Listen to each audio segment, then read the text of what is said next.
All right, I had the opportunity to speak with the Deputy CEO for the U.S. Agency for Global Media. That is, of course, the one, the only, our good friend, Kari Lake.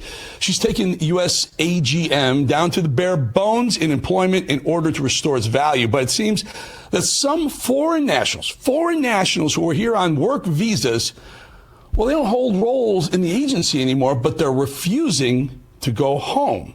Take a look. Kari. So tell us about these folks that you're eliminating the jobs, which is great, saving the taxpayers money. But these people now, well, they're on work visas. They don't want to go home. Should they be going home? Well, this program should have never started to begin with. We should have never been doing a J-1 visa program, bringing foreign journalists in. There's a different visa to bring journalists in. And it was a way to bring people in from many nations to work in Voice of America, and many of them from nations that are hostile to America.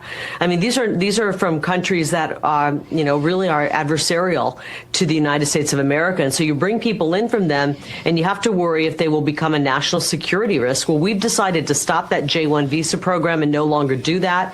We are downsizing. I like to call it right-sizing an agency that got way out of control.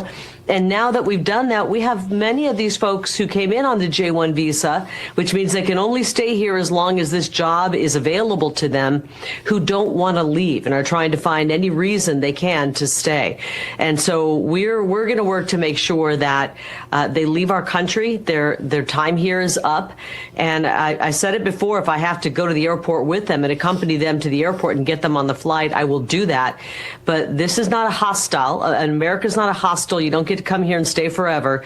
When your job is up, it's time to go home, and that's exactly what we're pushing right now. I don't know. Maybe call me crazy. I was there, but maybe Alligator Alcatraz could house them for a few weeks before they get some. They may change their mind about sticking around. Just a thought, Kari. Well, you know what? That's how ICE. If you overstay your visa, ICE is going to find you, and they will find you in this case as well. I just like him hang out with the Alligator Alcatraz for a little while, teach him a little bit about lesson. Again, you punish some bad behavior, you stop having the bad behavior, generally speaking, that is. This other story, Kari, this kind of ticks me off quite a bit. Ruben Gallego, the senator from the state of Arizona that you lived in, has now done something that Adam Schiff has done, and we believe Letitia James has done, used the tax code to their advantage, lied about their primary residence, and got some sort of sweetheart loan and agreement deals illegally, right? Mm-hmm. I remember covering this. I ran against this guy in the Senate race, and the media just ignored the story. When he applied for his application for a mortgage in Arizona, he said Arizona was his main residence. When he applied for one in D.C., he said D.C. is his main residence. Now, there's a couple of problems there. If D.C. is your main residence and you're lying on a federal form, then you really cannot serve the people of Arizona. You have to be a resident of the state of Arizona to be a representative, which is what he was at the time. But furthermore, it was a special VA loan that was designed to help people who were part of the military afford to buy their first home. And he used that, according to documents, to buy a nearly $1 million home in the D.C. area. And said it was his main residence. It had to be your main residence to get that sweet deal on the mortgage. And when he did that, he basically took away, I think it was over $900,000 is what the loan was, that ability for another veteran or military member to get that money, because there's only so much money in the program, and he took it away from others who deserved it. So I think he needs to fess up and explain, where does he really live? Is his main residence in D.C. or is it in Arizona? And if he lied about that, that is a crime, and I think he should be investigated. I think it's worse in his case than even Schiff's, because in his case, he kept that money from going to a deserving veteran. Indeed. He can be unethical. We can even call him a scumbucket if you want. But I think when you say you lie in a federal form, you've broken the law. Look at Hunter Biden. He lied on his federal form for the firearm. He was going to go to jail if Joe Biden didn't step in and pardon his own son. And they tried to crucify President Trump over a similar, they said he misstated the value of Mar-a-Lago, and they tried to throw him in jail for that. Meanwhile, you have a U.S. Senator doing it, you have another U.S. Senator in California doing it, and you have the chief prosecutor, Letitia James, in the state of New York doing the same thing. And the media doesn't seem to want to cover those folks. Nope, they don't. It's, you know, it's always the same. The Democrats get away with murder, and they go after the America First Republicans. And it's just the American people, though, are onto it, and they're really sick of seeing this kind of hypocrisy. And so hopefully I already know they're demanding it because I'm out and about with people every day, and they're saying, when are we going to see some accountability and justice? And so I think that day is coming, and I'm looking forward to it. Kari, I love you. I wish you were true. I wish it were true. My problem is when you were on this side, remember you were a journalist for a while, you remember we want to see some purple. We never, I'm going to pound the table on this till my face is blue and the show is dead in the ground, because we want to see politicians perp walk. For some reason, they get to D.C. and they can do almost anything they want to do, get caught, they apologize, and they walk free.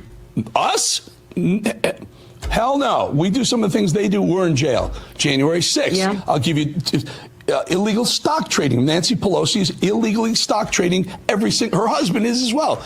These folks walk when we be in jail. I want a perp walk, Kari. I don't know. I think the reason they walk is because it's both Democrats and Republicans who are guilty of some of the same things. And so they don't want to vote to move things forward and, investigate somebody when there's a lot of people on the other side of the aisle who are guilty of the same thing. This is a corrupt, dirty town.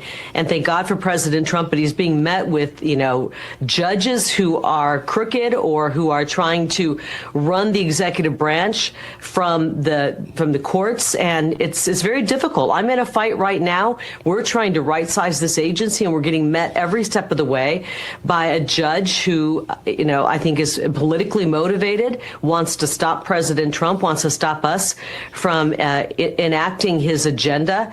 And we're going to continue to fight back. But we do need accountability, or the people will just give up on the whole dang system. And I believe that accountability is coming. I believe you called it perp walks. I'd like to see justice is what I call it. And that means if you've been found guilty, if you've done something wrong, you're investigated and you're actually sentenced to time. And I think it's going to come starting with maybe even potentially Barack Obama. Expand on that. That might be the biggest bit of justice the world could see with what he's accused of doing and what he did in that coup against President Trump. I'm looking forward to seeing some justice, especially right there. And frankly, I'd like to see justice when it comes to our elections, our rigged elections dating back at least to 2020, possibly earlier, and all of the shenanigans in our elections across the country. We need to see justice for that. We need to see people who cheated in elections prosecuted and thrown in jail for what they've done. Yeah, I love to see it. I think with what Trump arranged and figured out with the Supreme Court, not arranged, but figured out with the Supreme Court, there is some sort of presidential immunity that would probably apply to Obama as well. But it doesn't apply to Hillary Clinton because she was never president, much to her own disbelief. She was never actually elected president. So I would lock her up. Let's start with that. That would be a great perp walk because she was complicit, maybe even conspiratorial in the exact thing you talked about Obama. Kari, great having you. Really good to see you, my friend. Good to be on with you as well, Eric. And we will